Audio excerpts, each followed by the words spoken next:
Hello friends, நான் அஸ்வின் பாபு. இந்த வீடியோவில் நம்மாழ்வாரை பற்றி பார்க்க போகிறோம். விவசாயத்தை பற்றி பேசணும் அப்படின்னா இவரை தவிர்த்துட்டு நம்மளால் பேசவே முடியாது. ஸோ இவர் என்னென்னலாம் பண்ணியிருக்காரு, இந்தியாவுக்காக என்னென்ன பண்ணியிருக்காரு, இவருடைய வாழ்க்கை வரலாறு என்ன அப்படின்றது ஈஸியாக ஷார்ட் அண்ட் ஸ்வீட்டாக புரிகிற மாதிரி ஒரு சின்னதாக ஒரு வீடியோவில் நான் உங்களுக்கு எக்ஸ்பிளைன் பண்ண ட்ரை பண்ணுறேன். வாங்க வீடியோக்குள்ளே போகலாம்.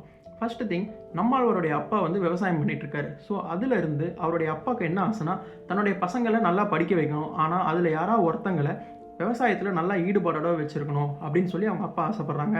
ஸோ நம்மாழ்வாருடைய அவருடைய அண்ணன்கள் எல்லாரையும் நல்லா படிக்க வைக்கிறாரு. ஆனால் இவரையும் ஸ்கூல் வரைக்கும் படிக்க வச்சுட்டு போதும், இதுக்கு மேலே இவரை வந்து விவசாயத்துக்கு கொண்டு போகலாம் அப்படின்னு சொல்லி அவங்க அப்பா ட்ரை பண்ணுறாரு. ஆனால் இவர் என்ன பண்ணுறாருன்னா, அண்ணனுங்களாம் நல்லா படிச்சுட்டாங்க, நானும் நல்லா படிக்கணும், அதுக்கப்புறம் பார்த்துக்கலாம் எதுவாக இருந்தாலும் அப்படின்னு சொல்லி இவரும் நல்லா படிக்க ஆரம்பிக்கிறாரு.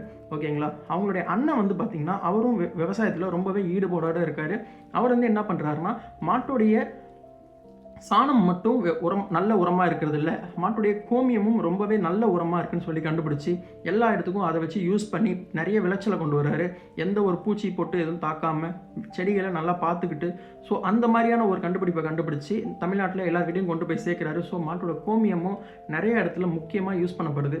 ஸோ அதை பார்த்து இன்ஸ்பயர் ஆன இவரும் வந்து நானும் அக்ரிகல்ச்சர் பண்ணுறேன், நானும் படிக்கிறேன்னு சொல்லிட்டு இவரும் வந்து அக்ரிகல்ச்சர் சூஸ் பண்ணுறாங்க. படித்து நல்லா படித்து கவர்மெண்ட்லேயே வந்து பார்த்திங்கன்னா ஒரு அக்ரி டிபார்ட்மெண்ட்டில் நம்மாழ்வார் ஒரு ஜாபுக்கு போய் சேர்றாரு. அவருக்கு வேலை கிடைக்குது, ரொம்ப நல்லாவே வேலை பார்த்துட்ருக்காரு. அந்த டைமில் வந்து பார்த்திங்கன்னா கவர்மெண்ட்லேருந்து ஒரு நிறைய ப்ராஜெக்ட்ஸ் என்ன பண்ணுறாங்கன்னா, விவசாயிகளுக்கு நல்லது செய்யணும், விவசாயிகள் ரொம்ப கஷ்டப்படுறாங்க, அவங்களுக்கு நிறையா வந்து விளைச்சல் வரதில்லைன்னு சொல்லிட்டு வெளிநாட்டிலிருந்து இறக்குமதி செய்யப்பட்ட உரங்கள், விதைகள் அது எல்லாத்தையும் கொண்டு போய் விவசாயத்துக்கிட்ட கொண்டு போய் சேர்க்கணும் அப்படின்னு சொல்லிட்டு அக்ரி டிபார்ட்மெண்ட்டில் இருக்க நம்மாழ்வார் அவருடைய டீம் எல்லாருமே கொண்டு போயிட்டு இதை வந்து மக்கள்கிட்ட கொண்டு போய் சேருங்க அப்படின்னு சொல்கிறாங்க. ஸோ இவங்களும் பண்ணிக்கிட்டு இருக்காங்க. பட் ஆனால் ஸ்டில் நம்மாழ்வார் இதை பற்றி நல்லா படிச்சுட்டு வந்திருக்காரு. அவங்களுக்கு கொஞ்சம் கொஞ்சமாக நல்லா தெரியுது, மக்களுக்கு நல்லது செய்யணுன்ற எண்ணத்தில் தான் இவர் வந்திருக்காரு. அந்த டைமில் வெளிநாட்டிலேருந்து இறக்குமதி செய்யப்பட்ட விதைகள், பயிர்கள், அப்புறம் அது மட்டும் இல்லாமல் உரங்கள் எல்லாமே போட மண் வந்து மலடாகுது அப்படின்றது நல்லாவே இவர் நல்லா தெரிஞ்சுக்கிறாரு. இதை வந்து மக்கள்கிட்ட கொண்டு போய் சேர்த்தா அப்படின்னா இவருக்கு வந்து பார்த்திங்கன்னா நிறையவே திட்டு விழுது. இவரால் வந்து கண்டினியூ பண்ண முடியல. ஏன்னா வந்து நிறைய கான்ட்ராக்ட் எடுத்திருக்காங்க கவர்மெண்ட் சைட்லேருந்து. ஸோ வெளிநாட்டிலேருந்து கான்ட்ராக்ட் நிறையா எடுத்தனால ஸோ நிறையா லாஸ் ஆகுது. இவர் கவர்மெண்ட்டுக்கு அப்போஸாக வேலை செய்கிற மாதிரி இருக்குது. ஸோ அந்த டைமில் என்ன பண்ணுறாரு, கவர்மெண்ட் ஜாபில் இருக்கும்போதே இவர் அதை குவிட் பண்ணிவிட்டு திரும்பி போய் மக்களாக போய் கலந்து அவங்களுக்கு எல்லாத்தையுமே இயற்கை விவசாயத்தில் பண்ணுவோம், நம்ம வேறு வழி கிடையாது, இயற்கை விவசாயத்தில் பண்ணால் மட்டும்தான் நம்மளால் வந்து மண்ணை மலடாக்க முடியாது அப்படின்னு சொல்கிறாங்க. அந்த டைமில் மக்கள் எல்லாருமே நம்மாழ்வாரை புறக்கணிக்கிறாங்க. அவங்க வந்து அக்செப்ட் பண்ணிக்க மாட்டேங்கிறாங்க. ஏன்னா வந்து இது வந்து விளைச்சல் நல்லா வருது, ஃபாரின்லேருந்து வரப்பட்ட விதைகளில் யூஸ் பண்ணால் நல்ல விளைச்சல் வருது. ஆனால் வந்து அதில் எந்த ஒரு நியூட்ரிஷன்ஸுமே பெருசாக இருக்கிறது இல்லை. விளைச்சல் வருது என்ற ஒரே காரணத்துக்காக நம்ம நியூட்ரிஷன்ஸை இழக்க முடியாது. அதே மாதிரி இன்னொன்று பார்த்திங்கன்னா, நம்மளுடைய அந்த ஃபாரினில் வந்து இறக்குமதி பண்ணப்பட்ட விதைகளை ஒரு வாட்டி நம்ம யூஸ் பண்ணோம்னா திரும்பி அதில் விதைகள் இருக்க மாட்டேங்குது. ஸோ விதைகளுக்கு திரும்பி நம்ம அவங்கள்ட்ட போய் நிற்கணுன்ற மாதிரி இருக்குது. அந்த டைமில் நாட்டு விதைகள், பாரம்பரிய விதைகள், நெல்மணிகள் எல்லாமே வந்து நம்ம திரும்பி அழிஞ்சிக்கிட்டு இருக்குது. இப்போ எதுவுமே கிடைக்கிறது இல்லை, மண் வந்து மலடாகுது அப்படின்னு இவர் வந்து ரொம்பவே போராடுறாரு. இவர் போராடுறத யாருமே கண்டுக்க மாட்டேங்கிறாங்க. அப்போ என்ன பண்ணுறாருன்னா, இவரே இடத்த சொந்தமாக வாங்கி அதில் விளைச்சலை பண்ணி காட்டுறாரு. பண்ணி செஞ்சு காட்டி ப்ராக்டிக்கலாக செஞ்சு மக்கள்கிட்ட கொண்டு போனதுக்கப்புறம் தான் மக்கள் அதை அக்செப்ட் பண்ணிவிட்டு ஓகே அப்படின்னு சொல்லி எடுத்துக்கிறாங்க. ஓகேங்களா. அது மட்டும் இல்லாமல் இயற்கை விவசாயம் எவ்வளோ நுண்ணியமாக ரொம்ப முக்கியமான இது, அது எப்படின்னு சொல்லிட்டு எல்லாருக்கும் புரியிற மாதிரி செஞ்சு காட்டுறாரு. ஸோ நிறைய மேடைகள் போடுறாரு, நிறைய இதில் மீட்டிங்ஸில் போய் பேசுகிறாரு. அது மட்டும் இல்லாமல் மக்களுக்கு ரொம்பவே இவருடைய பேச்சை வந்து பார்த்திங்கன்னா நீங்களே நிறைய யூடியூப்ஸில் இருந்து பார்க்கலாம். யூடியூப்ஸில் நிறைய வீடியோஸ் இருக்கும், ரொம்ப இயல்பாக சாதாரண எளிய மக்களுக்கு புரிகிற மாதிரி ரொம்பவே வந்து அவர் பேசுறது பார்த்திங்கன்னா, அவர் கேட்டிங்கன்னா அவருடைய ஃபேன் ஆகிடலாம். இன்னொன்று, அவருடைய வீடியோ நிறைய பார்த்தீங்கன்னா நீங்களும் விவசாயத்துக்கு போயிடுவீங்க. Jokes apart. பட் ஆனால் எல்லாருமே விவசாயம் பண்ணணும். யார் எங்கே படித்தாலும் சரி, போனாலும் சரி, வேலைக்கு போனாலும் அவங்களும் அவங்களுக்குன்னு சொந்தமாக கொஞ்சம் இடம் வச்சு விவசாயம் கண்டிப்பாக பண்ணணும். இவருடைய வீடியோ பார்த்தீங்கன்னா உங்களுக்கும் விவசாயம் பண்ணணும்னு ஆசை வந்துடும். அந்த அளவுக்கு ஒரு எளிமையாக இருந்தார். இவர் மேலே சட்டை போட மாட்டார், பெருசாக ஒரு பச்சை துண்டு மட்டும் போட்டுக்கிட்டு வேஷ்டி கட்டிக்கிட்டு இந்த மாதிரி ஒரு ஊரும் கிராமமாக போய் எல்லாத்தையுமே பண்ணார். சரி, ஓகே, இவர் இயற்கை விவசாயத்தை மட்டும்தான் வந்து ப்ரமோட் பண்ணாரா, இவர் இதை மட்டும்தான் கொண்டு வந்தாரான்னு பார்த்தா அதுவும் கிடையாது. இவர் வந்து பார்த்திங்கன்னா ஒரு மிகப்பெரிய சாதனை பண்ணியிருக்காரு. எந்த மாதிரி அப்படின்னு பார்த்தீங்கன்னா, நம்ம எல்லாருக்குமே தெரியும் வேப்பமரம் ரொம்ப எளிமையாக கிடைக்கும். அதோடைய குட்ஸ் பெனிஃபிட்ஸ் என்னென்னு எல்லாருக்கும் தெரியும். ஒரு வீட்டில் சின்ன பசங்களுக்கோ பெரியவங்களுக்கோ அம்மை போட்டுச்சுன்னா வேப்பிலை சுற்றி வைப்பாங்க, வேப்பிலை மருந்து கரைச்சி வைப்பாங்க, ஒரு புண்ணுனா வேப்பிலையை நசுக்கி வைப்பாங்க. ஸோ அது மட்டும் இல்லாமல் வேப்ப எண்ணெய் எடுப்பாங்க, வேப்பை விதைகளை வச்சு நிறைய செய்வாங்க. ஸோ இவ்வளோ பண்ணிக்கிட்டு இருக்கும்போது ஒரு ஃபாரின்லேருந்து வந்த ஒரு ஃபார்மா கம்பெனி வேப்பிலை மரத்தில் இவ்வளோ வந்து வேப்ப மரத்தில் இவ்வளோ நியூட்ரிஷன்ஸ் இருக்குது, இவ்வளோ மருத்துவ குணங்கள் இருக்குதுன்னு சொல்லிட்டு அதுக்கு பேட்டன் வாங்கணுன்னு அவங்க கோர்ட்டில் கேஸ் போட்டாங்க. ஸோ கோர்ட்டில் கேஸ் போட்டு என்னென்னா பேட்டன் இவங்க வேணும். ஸோ வேப்ப மரம் இனிமேட்டு எங்களுக்கு மட்டும் தான் சொந்தம், நாங்கள் தான் இதிலிருந்து நிறைய மருந்துகள் எடுக்க முடியும்னு கண்டுபிடிச்சிருக்கோம். ஸோ வேப்ப மரத்தோட பெனிஃபிட்ஸ் நாங்கள் யூஸ் பண்ணணும், நாங்கள் அப்ரூவ் கொடுத்தா தான் எந்த ஒரு கம்பெனியாக இருந்தாலும் இது திரும்பி யூஸ் பண்ணணும் அப்படின்னு சொன்னாங்க. ஸோ அந்த டைமில் இவரும் நண்பர்களும் சேர்ந்து நிறைய போராட்டங்கள் முன்னெடுத்தாங்க.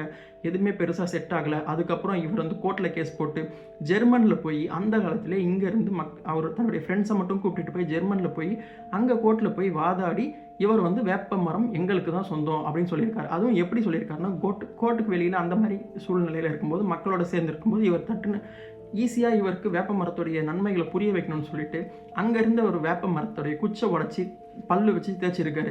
சுற்றி இருந்த ஜெர்மானியர்கள், ஃபாரினர்ஸ் எல்லாருமே பார்த்துட்டு என்ன பண்ணுறாரு இவர் அப்படின்னு கேட்டோன்னா, இது என்னோட ப்ரெஷ்ஷாக நாங்கள் யூஸ் பண்ணுவோம் இதை. ஸோ இந்தியாவில் இது ரொம்பவே நார்மலான இது, டெய்லி நாங்கள் இதை யூஸ் பண்ணோம்னு சொல்லியிருக்காங்க. அங்கே இருந்துக்கிட்டு என்ன இது எப்படி யூஸ் பண்ணுவீங்கன்னு கேட்டால், உங்ககிட்ட வந்து பார்த்தீங்கன்னா பேஸ்ட் இருக்குது, ப்ரஷ் இருக்குது, தனித்தனியாக இருக்குது, ஒரு இதுலேயே எல்லாமே இருக்குது அப்படின்னு சொல்லியிருக்காரு.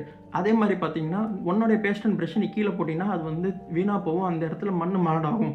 ஆனால் எங்களோடைய பேஸ்ட் அண்ட் ப்ரஷ்ஷை நாங்கள் கீழே போட்டோம் அப்படின்னா, யூஸ் பண்ணிவிட்டு கீழே போட்டோம் அப்படின்னா அந்த இடத்துல நுண்ணுயிர்கள் வளரும் அப்படின்னு சொல்லியிருக்காங்க. அது மாதிரி இல்லாமல் போய் கேஸ் போட்டு அங்கேயும் போய் வாதாடி வேப்ப மரத்துடைய நன்மைகள், நாங்கள் எவ்வளோ பாரம்பரியமாக நாங்கள் வேப்ப மரத்தை பார்க்குறோம். அதுவும் இல்லாமல் உங்களுக்கு வந்து பார்த்தீங்கன்னா இன்னொரு பாயிண்ட் சொல்கிறாரு, ரொம்பவே காமெடியாக இருக்கும். உங்களுக்கு வந்து மேரி மாதாவை நீங்கள் கும்பிடுங்க, எங்களுக்கு மாரியம்மாவை நாங்கள் வேப்ப மரத்தை தான் கும்பிடுவோம். ஸோ அந்த அளவுக்கு சங்க பாடல்களை எடுத்தும் சொல்லி வேப்ப மரத்துடைய பேட்டன் இந்தியாவுக்கு தான் சொந்தம் அப்படின்னு சொல்லிட்டு யாருக்குமே சொந்தம் கொண்டாட முடியாது அப்படின்னு சொல்லி அந்த பேட்டனையும் இந்தியாவுக்கு வாங்கிட்டு வராங்க. யோசிச்சு பாருங்கள், அதில் மட்டும் அவர் தோற்று இருந்தார் அப்படின்னா இப்போ நிறைய பேர் வீட்டில் வேப்ப மரம் இருந்திருக்காது, நமக்கு அந்த வேப்ப மரத்துடைய யூசேஜ் கிடச்சிருக்காது. வேப்ப மரத்தை அப்படின்னா அழிச்சிட முடியுமான்னு கேட்டால் கண்டிப்பாக அழிக்க முடியும். அவங்க அந்த விதைகளை எல்லாத்தையும் ரத்து பண்ணுவாங்க, எங்கேயுமே வேப்ப மரம் இருக்க விட மாட்டாங்க, கட் பண்ணுவாங்க, அதுக்கு மேலே கொஞ்சம் கொஞ்சமாக அழிக்க ஆரம்பிச்சிருவாங்க. ஸோ அதையும் கொண்டு வந்திருக்காரு. அது மட்டும் இல்லாமல் நம்ம தமிழ்நாட்டில் நடந்த மீத்தேனுக்கு எதிர்த்து இவர் அவ்வளோ போராட்டம் பண்ணியிருக்காரு. இவர் அவ்வளோ போராட்டம் பண்ணி அதை ஜெயிச்சும் இருக்காரு. மீத்தேன் போராட்டம் பண்ணிட்டு இருக்கும்போது இவர் டைரெக்டாக போய் அங்கே இருந்த பைப் எல்லாத்தையும் உடச்சி தூக்கி போட்டிருக்காரு. அந்த மாதிரி பிரச்சனை பண்ணி போராட்டம் முடிஞ்சு 2 நாள் கழித்து இவருடைய உயிர் போயிருக்கு. இவருடைய உயிர் இல்லை, இப்போ உடல் வந்து அடக்கம் பண்ணியிருக்காங்க. ஸோ அந்த அளவுக்கு ஒரு போராட்டம் பண்ணி நிறைய ஃபுல் அண்ட் ஃபுல் அக்ரிகல்ச்சருக்காகவே தன்னுடைய உயிரை அர்ப்பணித்து, தன்னுடைய வாழ்க்கையை அர்ப்பணித்து வாழ்ந்த ஒரு மனிதர் தான் வந்து பார்த்திங்கன்னா நம்மாழ்வார். ஓகேங்களா? இப்போ இவரை பற்றி இவர் யார் என்ன ஏது நமக்கு நல்லா கொஞ்சம் ஒரு லைட்டான கிளியரான அண்டர்ஸ்டாண்டிங் கிடச்சிருக்கும். ஸோ இந்த அளவுக்கு பண்ண இவர் இப்போ இல்லைனாலுமே இவருடைய கொள்கைகளும் இவருடைய கருத்துக்களும் இவருடைய அறிவும் இன்னமுமே நம்ம எல்லாரோடையும் வாழ்ந்துக்கிட்டு இருக்கு.